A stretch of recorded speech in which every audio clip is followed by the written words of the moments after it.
and welcome back to the Old Soul, New Soul podcast with Robert Glasscock. I'm Thomas Miller, your host, and Robert now is going to continue our series that we've been in on the nodes of the moon, following these various axes on the way around. And we are going to talk today about Cancer and Capricorn, which is the 4th and the 10th. Robert? Well, thank you, Thomas. All right, with the North Node in the 4th house, or in the sign of Cancer, the South Node is in the sign of Capricorn, or in the 10th house. And basically, I think a thumbnail way to think of the nodes, with any moon's node's polarity, you want to build on the sign qualities of the North Node, particularly in matters signified by its house position, and you want to heal or transform the negative traits and qualities of the South Node sign and house position. So you want to fully express the best of your North Node qualities and house, because you have got those things. You came into this life with those things as a result of what some astrologers would say, good karma. And that is a quickie way to think of the North Node, good karma. So I've brought into life these qualities, and in this house matter particularly, where I potentially have some advantages. And you want to then correct the misunderstanding of the South Node's qualities by sign or by house position, because you don't have those from past life neglect or misuse in the karmic sense. So the South Node qualities can be immature or superficial or defensive until you understand those South Node qualities more deeply. And without that understanding, South Node qualities can absolutely be a liability in this life until they are made conscious and corrected. And with this axis, this 4th house, 10th house, Cancer, Capricorn axis, that involves building and developing and capitalizing on the Cancerian qualities, if you have the North Node in Cancer, or the 4th house qualities, if you have the North Node in the 4th house, strengthening and maybe even building a career on Cancer's qualities, such as emotional empathy, people's needs for finding security and a sense of belonging, which can find expression through fields like psychology or medical counseling or marital and family counseling, through teaching, through real estate, government, law enforcement, the military, which both protect society's security, law enforcement and military, or even just on a more mundane level, focusing primarily on marriage and family in this life, and so on. And then you want to minimize or heal and transform the negative associations of Capricorn with the South Node there or in the 4th house, because there is a perceived lack of Capricorn or 10th house traits if you have the South Node up in the 10th house or in Capricorn. And particularly here with the South Node in Capricorn or the 10th, the thing that you are born lacking is respect and status. And there, you see the evidence. There may be, for example, parental preoccupations or obsessions with status and respect, for example.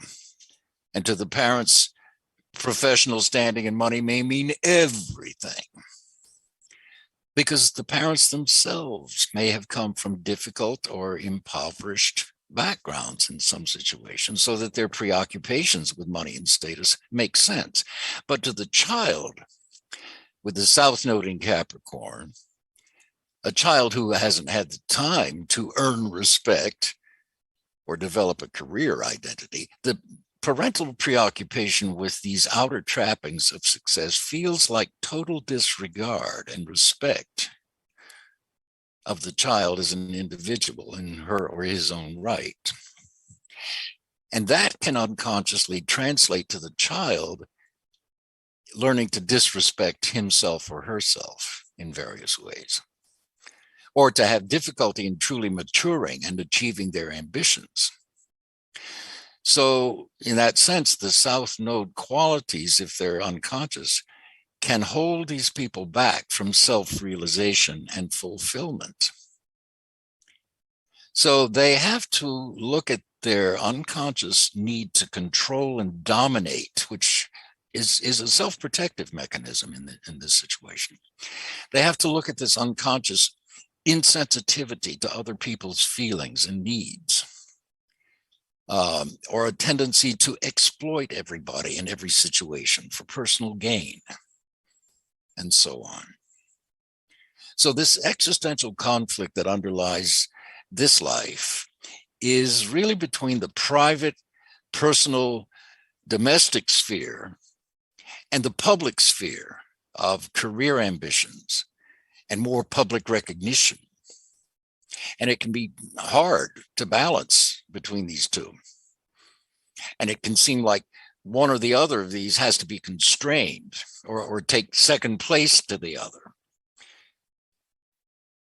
Also, with this nodal axis, the pull of family and tradition and customs and place of birth and so on can be very strong.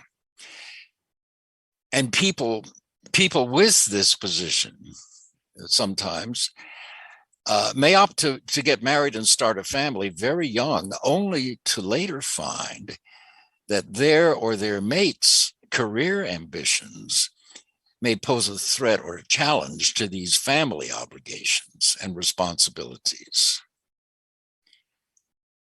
So there may come a time where they have to decide between raising a family versus wholeheartedly taking the risks that are inherent in pursuing a more demanding or a more public ambition or a career goal. And something else with this nodal axis, I found there are sometimes private or personal or family secrets that can threaten their careers and reputations if they are found out. So there is a constant battle with this 4th, 10th Cancer Capricorn nodal axis, a constant inner and often an outer battle too, between how much time and energy do I give to my personal life and how much to my professional life, and how do I balance those constructively? Or do I even want to? Because sometimes these people will, later in life, even if they've gotten married, will divorce, and they gradually veer away from even wanting to be married. So completely sacrificing emotional security for outer status is obviously not the solution, because that can ultimately lead to inner resentment. So you have people who sometimes say, well, I made the right choice and I kept this steady job for 30 years to provide for my family instead of pursuing my dream of going into music. And they can live a life with this undercurrent of resentment that they didn't follow their dreams, when in fact, maybe their dreams were to have a home and family. But they couldn't accept that because they're harboring these big dreams about being a rock star. Conversely, when you have the opposite configuration, where you have the North Node in Capricorn, or in the 10th house, and the South Node in Cancer, the 4th, then you have somebody who says, let's say figuratively, well, I made it to the top in music. I made a lot of money, but at the cost of losing my wife and my relationships with my children in the process because of too much sex, drugs, and rock and roll. Or you have somebody who says, well, I'm a world-renowned scholar in my field, but I voluntarily renounced love and marriage because I really wasn't interested in them. And now that I'm successful and respected and older, I'm lonely. In fact, it is possible to have both. And that is what this existential conflict can be about with this nodal axis, consciously balancing the private and the public lives and trying to respect both and hurt neither. And there really are such people. I'm sure we've both known them, who really do have successful home and family lives and very successful careers. Also with this nodal axis, family dramas will often accompany this nodal position. So you've got disagreements and separations or divorces or estrangements in this archetype. And that can mean from mates, husbands and wives, from siblings, from relatives, and from parents. So you wind up in situations like disputes over wills and inheritances, again, money, status. Dysfunctional early backgrounds you will often find too, if the nodal axis is afflicted, especially. A dysfunctional background through factors like a parent's chronic job or money problems, for example, or alcohol or drugs can be problems, or codependent patterns from which the person has to either remove themselves or can be negatively affected by them all of their lives. So you get this preoccupation with status and position with these notes on who's richer, who's poorer, who's superior, who's inferior. And it's very easy for these people to fall victim to trying to live up to others' expectations of what success and fulfillment look like, instead of valuing and respecting their own personal achievements. So if a person with this nodal axis decides to go their own way, let's say, and pursue their own ambitions, whatever those are, their parents or other relatives and family members can consciously try to manipulate them into staying. You know, you can't go. Your father's going in for surgery or whatever it is, because leaving to venture out on their own in the larger world, and much less succeeding out there without the family's quote unquote approval, actually threatens the dysfunctional order of things in a dysfunctional family. And if they're unconscious, the danger becomes finding a sort of perverse security in insecurity, so that they will unconsciously create crises and dramas and conflicts of manipulation and control.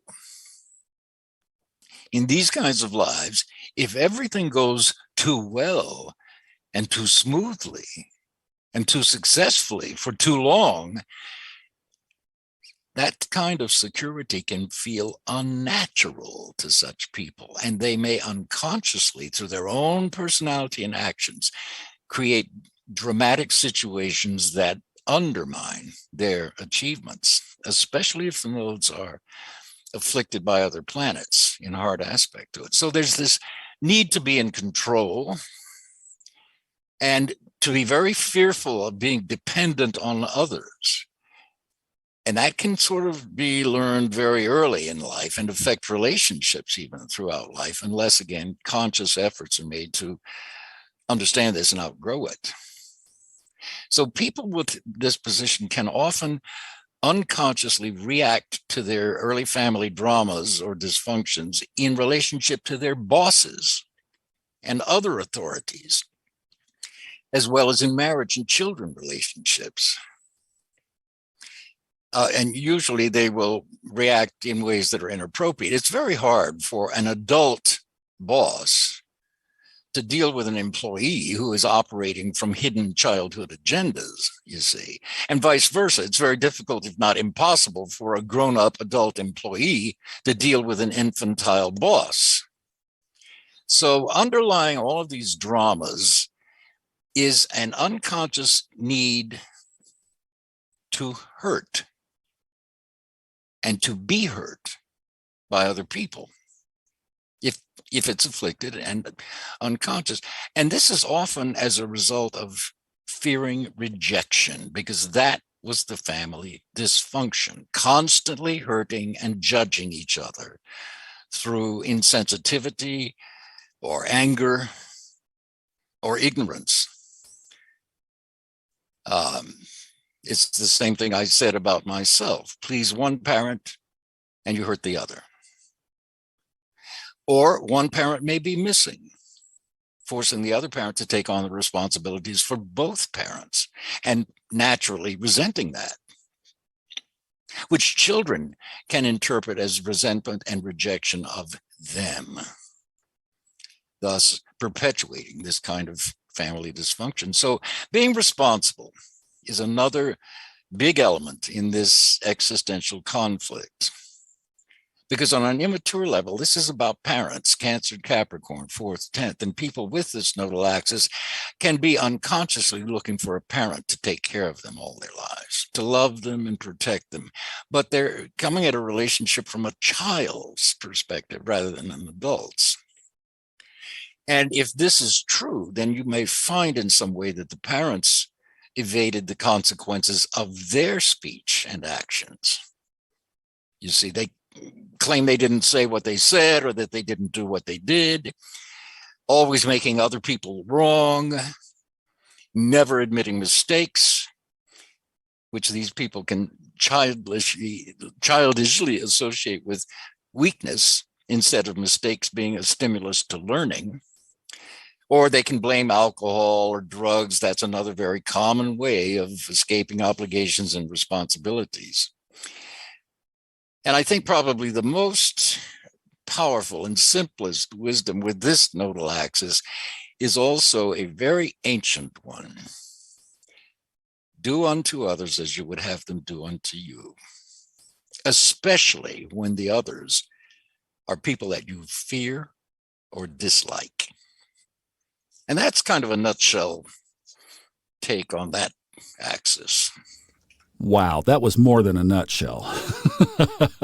And I'll tell you how I'm quantifying this is I had in my conscious years, not my unconscious years, I was in a serious relationship with someone who had the first axis that we started out with here, with the North Node in Cancer and the South Node in Capricorn, and you painted that situation as though you were looking through the window of that home. I mean, perfectly, right down to the details. Well, I love hearing that, Thomas, but I have to tell you, that is the value of astrology, truly. If you can help somebody with that axis, point out these things, just make these things conscious as an astrologer, hearing them from automatically sets in motion the kind of internal impetus to grow up, to heal and transform. I love hearing you say that. Well, and let me ask a question that I'll bet a lot of listeners are asking or have thought about, who have listened to the series up until now. They're thinking, how does this guy learn this stuff? How does he know all of this? So one of the things that we want to do here is obviously hand off your knowledge, but people have to get their own information and everything. What has gone into you learning this level of astrology? So far, 57 years of nonstop involvement with it and reading, especially the first, I don't know, probably 15 years or so, Thomas, because after that, I began to, I'll tell you, at one point I was moving yet again in Los Angeles, and I dreaded packing up all of my books. I had 900 books or so. I read everything I could get my hands on when I started out. And I thought, I dreaded packing up these heavy boxes of books and moving them yet again. And so I decided I would only keep the books that I had actually opened in the past 12 months, and I sold the rest, had a garage sale. And honestly, it's probably the only regret I have in my life. There are other things in my life I should regret, but don't. But that one, yeah. So it's just a matter of reading and thinking, mainly thinking. And we'll talk more as other subjects come up, because I know, for example, we're going to be discussing house systems and why I use what I do. But it's all a matter to me of reading things and trying them out. I'm a skeptic by nature. I was just at a gathering last night here with about 24 people and talking to actually a very prominent lawyer here in town. What do you do? And there was a small group, and I said, do you want the truth or do you want the cleaned up version? And he said, I'd take the truth. And I said, well, I've been an astrologer for 57 years. And he said, an astrologer? And I said, yeah, who believes it? Who would believe it? Nobody sets out to be an astrologer. And the truth is, I'm a skeptic by nature. And he said, well, so am I. And I said, good, you should be, which disarmed him a little bit. But I am a skeptic. And so I would try everything I was reading in these books, Thomas, to see if they worked or not. And the things that didn't seem to work for me, I just put aside and maybe came back and revisited them later. And the things that did work, of course, I went, aha, that's a keeper. And over time, of course, you begin to make connections, between things that were written 1,000 years ago or longer and things that were written yesterday. So that's how anybody learns, I think. I just happened to I was obsessed with it because of the facts that I've told you about, namely having a scar on the left side of my head or face. I thought, come on, how can this old pop psychology astrology be that accurate? Well, it is. And here I am 57 years later. And it just takes you deeper and deeper into life and really anything else you want to apply astrology to. So I don't know if that's an answer to your question, but it's a great question. Well, the answer to that is, folks, don't sell your astrological library. You'll regret it. That is exactly the answer. All right. This axis is, I think, one of the most starkly contrasted axis of the nodes. I think about Capricorn at the Capricorn Cancer axis as getting out of your head and into your heart kind of thing. What a stark contrast, right? So because this was so predominantly family-oriented, what axis would be a good complementary mate for someone in this area? Truly, somebody with the same axis is one. They're going to have listen, what marriage doesn't have challenges? But somebody with the same axis will intuitively understand these things.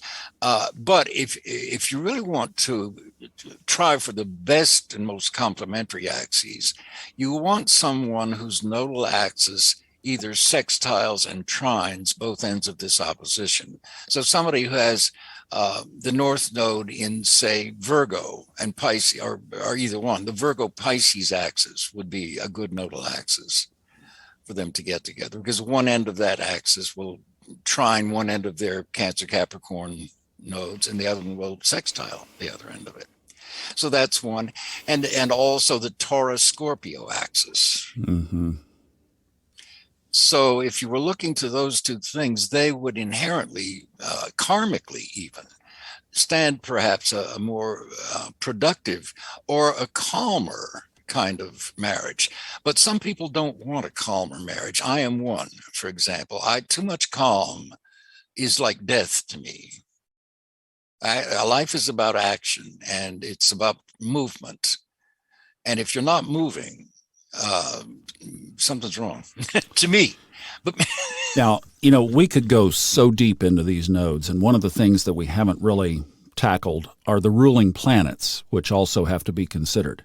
But I wanted to ask you this just really quick on the Capricorn South Node side. Do you often see a death paradigm, not death of the native, not talking about that, maybe something in the past that resulted in death, where Saturn and all of its characteristics were more involved in the past that came in through that South Node? Do you see that? Absolutely, Thomas. And not only that, I'll take you a step further. You may include self-destruction with that. Wow. Yeah. The South Node in Capricorn is, if it's unconscious, now again, it may be very well configured in your horoscope in terms of aspects from other planets, but taken alone, the South Node brings with it a past not only of exactly what you're saying about death through Saturnian means, but it also accrues a sort of karmic history of lacking respect as a concept. Now, it can come from being impoverished or being born into a situation of slavery or something. But just in the normal course of events, it can show a karmic history of lacking self-respect up to and including sometimes the point of suicide or literal direct self-destruction. Self-destruction can also take place in much subtler ways and slower. For example, drinking yourself to death, which can take years. But nonetheless, it's self-destructive and it undermines everything in your life. If you have a drinking problem, there are people who can drink alcohol and not have a problem. But keying into what you just did about self-destruction and death, it always is prominent in these people's thoughts because they're born into a situation where they were not respected by one or both parents or the community or some. They felt at odds. They felt disrespected from that early parental, their past, in other words, which is what the nodes and the moon symbolize, past lives or the past in this life. So that their search for respect becomes really paramount in their lives, and they are going to achieve it, by George. Even though it may cost them their family relationships or the relationship with their birthplace, that's maybe the only way that they can do it. Well, thank you. That's so interesting on that. We could go on for a long time, but let's get ready for our next episode, which we are going to tackle two that I think, in my own opinion, and we'll see if Robert agrees, are maybe only 10 degrees separated, not so vast as the two we just examined. The next two are Leo and Aquarius, and we'll talk about that next.